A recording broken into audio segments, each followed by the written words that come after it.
Hello ನಮಸ್ತೆ. ನಾನು doctor Sadananda Rao, neuro clinical psychologist ಹಾಗೆ ಬಯೋಸ್ಟಿಮ್ಯುಲೇಷನ್ ಲೇಸರ್ ಸ್ಪೆಷಲಿಸ್ಟ್.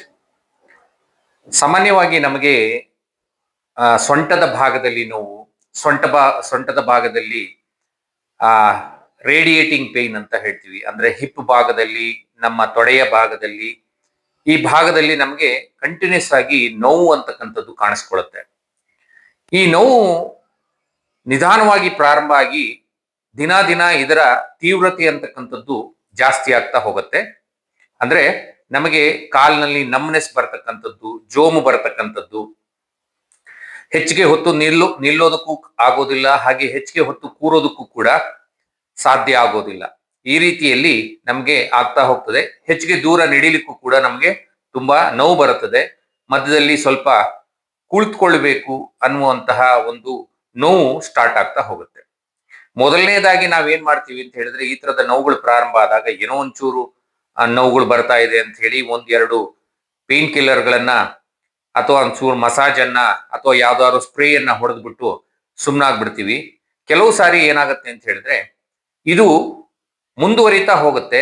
ಆ ಕ್ಷಣಕ್ಕೆ ನಮಗೆ ಸ್ವಲ್ಪ ನೋವು ಕಡಿಮೆ ಅನಿಸಿದ್ರು ಪುನಃ ಪುನಃ ಈ ನೋವು ಅಂತಕ್ಕಂಥದ್ದು ಕಾಣಿಸ್ಕೊಳ್ತಾ ಹೋಗುತ್ತೆ.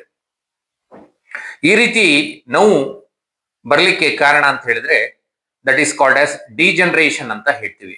ಅಂದ್ರೆ ನಮ್ಮ ಬೆನ್ನು ಹುರಿಯಲ್ಲಿ ಇರ್ತಕ್ಕಂತಹ ಮೂಳೆಯ ಮಧ್ಯದಲ್ಲಿ, ವರ್ಟಿಬ್ರಾ ಅಂತ ಹೇಳ್ತೀವಿ, ಅವು ಎರಡು ವರ್ಟಿಬ್ರಾ ಮಧ್ಯದಲ್ಲಿ ಇರತಕ್ಕಂತಹ ಲಿಕ್ವಿಡ್ ಅಂಶದಲ್ಲಿ ವ್ಯತ್ಯಾಸ ಆಗ್ತಕ್ಕಂಥದ್ದು ಇದಕ್ಕೆ ಬಹಳ ಮುಖ್ಯವಾದಂತ ಕಾರಣ ಅಂತ ಹೇಳ್ತೀವಿ. ಇಲ್ಲಿ ನೀರಿನ ಅಂಶ ಆಗಿರ್ಬೋದು, ಪ್ರೋಟೀನ್ ಅಂಶ ಆಗಿರ್ಬೋದು, ಇದು ವ್ಯತ್ಯಾಸ ಆಗ್ತಾ ಹೋದಾಗ ಅಥವಾ ಕಂಪ್ರೆಷನ್ ಜಾಸ್ತಿ ಆಗ್ತಾ ಹೋದಾಗ ಅಥವಾ ನಾವು ಅತಿ ಹೆಚ್ಚು ಹೊತ್ತು ಒಂದೇ ಭಾಗದಲ್ಲಿ ಕೂರ್ತ್ಕೊಳ್ತಕ್ಕಂಥದ್ದು, ವ್ಯಾಯಾಮ ಇಲ್ಲದೆ ಇರತಕ್ಕಂಥದ್ದು, ದೇಹದ ತೂಕ ಹೆಚ್ಚಾಗ್ತಕ್ಕಂಥದ್ದು ಅಥವಾ ಯಾವ್ದಾದ್ರೂ ಆಕ್ಸಿಡೆಂಟ್ಗಳು ಆಗ್ತಕ್ಕಂಥದ್ದು, ಇದು ಎಲ್ಲದರಿಂದ ಏನಾಗ್ತದೆ ಅಂತ ಹೇಳಿದ್ರೆ, ನಮ್ಮ ಲೋ ಬ್ಯಾಕ್ ನಲ್ಲಿ ಅಂತ ಹೇಳಿದ್ರೆ ನಮ್ಮ ಸೊಂಟದ ಭಾಗದಲ್ಲಿ ನೋವು ಅಂತಕ್ಕಂಥದ್ದು, ಹಾಗೆ ರೇಡಿಯೇಟಿಂಗ್ ಪೇನ್ ಅಂತಕ್ಕಂಥದ್ದು, ಮತ್ತೆ ಕಾಲಿನ ಭಾಗದಲ್ಲಿ ಜೋಮ್ ಬರತಕ್ಕಂಥದ್ದು, ಹಿಪ್ ಭಾಗದಲ್ಲಿ ಕೂಡ ನೋವು ಕಾಣಿಸ್ಕೊಳ್ತಕ್ಕಂಥದ್ದು ಇದು ಪ್ರಾರಂಭ ಆಗ್ತಾ ಹೋಗ್ತದೆ.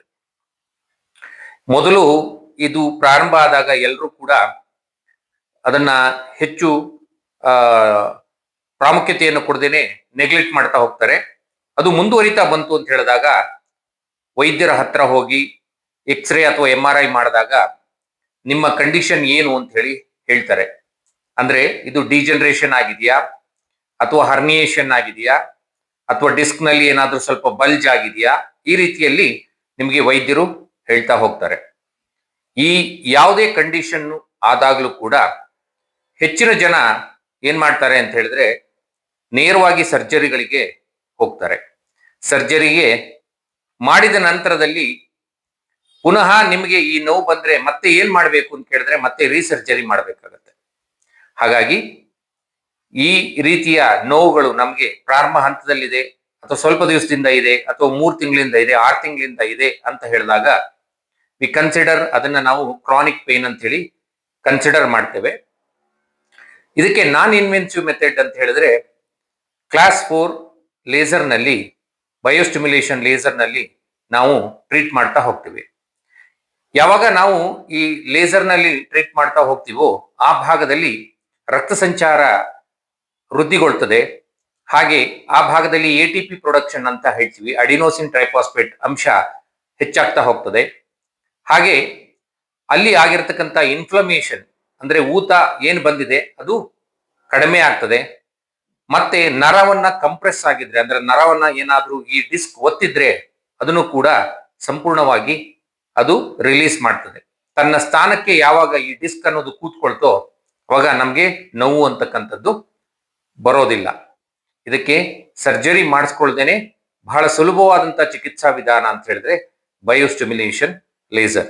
ನಿಮ್ಮ ಕಂಡೀಷನ್ ಏನೇ ಇದ್ರೂ ನಿಮ್ಮ ರಿಪೋರ್ಟ್ಸ್ ಅನ್ನ ನಮಗೆ ವಾಟ್ಸಪ್ ಮೂಲಕವಾಗಿ ಅಥವಾ ನೀವು ನೇರವಾಗಿ ಬಂದು ಭೇಟಿ ಮಾಡೋದ್ರಿಂದ ಬಯೋಸ್ಟಿಮ್ಯುಲೇಷನ್ ಲೇಸರ್ ನಲ್ಲಿ ಯಾವ ರೀತಿ ಚಿಕಿತ್ಸೆಯನ್ನು ನೀಡಿ ಔಷಧಿ ರಹಿತವಾಗಿ, ಮಾತ್ರೆಯನ್ನು ಕೊಡದೇನೆ, ಇಂಜೆಕ್ಷನ್ ಅನ್ನು ಕೊಡದೇನೆ, ಸರ್ಜರಿಯನ್ನು ಮಾಡದೇನೆ, ನಿಮಗೆ ಒಂಚೂರು ನೋವು ಕೊಡದೇನೆ ಲೇಸರ್ ಮೂಲಕವಾಗಿ ಸರಿಪಡಿಸೋದು ಸಾಧ್ಯತೆ ಇದೆ ಅಂತದನ್ನ ಹೇಳಲಿಕ್ಕೆ ನಾನು ಇಷ್ಟಪಡ್ತೇನೆ. ಹೆಚ್ಚಿಗೆ ಮಾಹಿತಿ ನಿಮಗೆ ಬೇಕಾಗಿದ್ರೆ ನಮ್ಮ ವೆಬ್ಸೈಟ್ www.mindbodycoldlaser.com ಅನ್ನ ಭೇಟಿ ಮಾಡಿ. ಅಲ್ಲಿ ನಮ್ಮ ಫೋನ್ ನಂಬರ್ಸ್ ಬರ್ತಾ ಇದೆ, ಅದಕ್ಕೆ ಕರೆ ಮಾಡಿ ನಿಮ್ಮ ಸಮಸ್ಯೆಯನ್ನ ತಿಳಿಸಿದರೆ ಲೇಸರ್ನಲ್ಲಿ ಚಿಕಿತ್ಸೆ ಇಂದ ಸಾಧ್ಯವೋ ಅಥವಾ ನಿಮಗೆ ನಿಜವಾಗ್ಲೂ ಸರ್ಜರಿ ಮಾಡಿಸ್ಕೊಳ್ಬೇಕು ಅನ್ನುವಂತಹ ಮಾಹಿತಿಯನ್ನ ನಾವು ನೀಡ್ತೇವೆ.